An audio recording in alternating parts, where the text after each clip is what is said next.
Cette maison est à vendre pour 160 000 €. Si le propriétaire décide de passer par une agence immobilière, il aura 5 000 € en moins dans sa poche.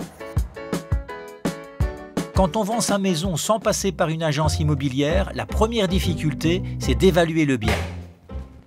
Dites François, ça n'est pas comme ça qu'on fait une évaluation immobilière, hein, c'est pas du Vogelpick. L'évaluation, c'est essentiel. Et surtout que si on évalue la maison 10% trop haut, on rate 3/4 des amateurs. C'est énorme, on rate quasi tout le marché. Donc forcément, on vendra mal. C'est ça, les gens ne viennent pas. Les gens ne viennent pas. Oui. Et donc pas besoin d'être agent immobilier pour se rendre compte qu'il vaut mieux mettre un prix un peu plus bas pour avoir du monde. On vend mieux une maison si on a 15 personnes que si on en a 2. Le vendeur n'est pas obligé d'accepter la première offre au prix affiché. Il peut attendre que des offres supérieures se manifestent.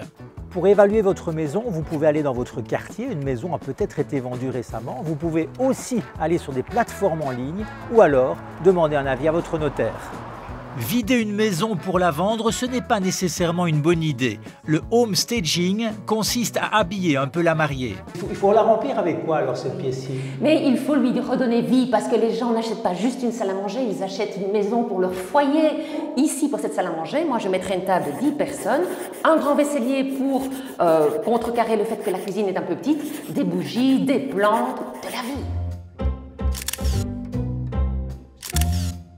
C'est pas comme ça qu'il faut faire les photos d'une maison. La première chose à faire, c'est de se mettre contre les murs dans un coin de la pièce pour avoir un maximum d'éléments sur l'objectif. Deuxième chose, c'est de positionner l'appareil ou la caméra non pas près du visage, mais proche du ventre, le plus droit possible pour éviter d'avoir des déformations et de privilégier un maximum la luminosité naturelle et éteindre tout ce qui est lampes halogènes qui vont donner un côté assez jaunâtre à l'image. La bonne vieille affiche orange et noire, c'est pas inutile, surtout dans un quartier avec du passage. Mais aujourd'hui, plus de 90% des transactions passent par les plateformes en ligne. Le leader du marché en Belgique, c'est Imoweb, compté entre 100 et 175 € pour 2 mois d'annonce. Les challengers sont Zimo, Imovlan, Logikimo et Realo. Il faut bien choisir la photo de couverture, ce n'est pas nécessairement la façade. Ajouter un croquis de la maison et surtout bien évaluer le nombre de chambres.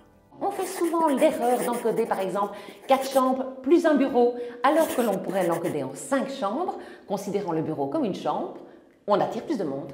Comment est-ce qu'on accueille les gens quand on fait visiter la maison? Est-ce qu'on fait une visite guidée? Alors ça, moi je ne suis pas fan des visites guidées, je préfère les laisser aller tranquillement.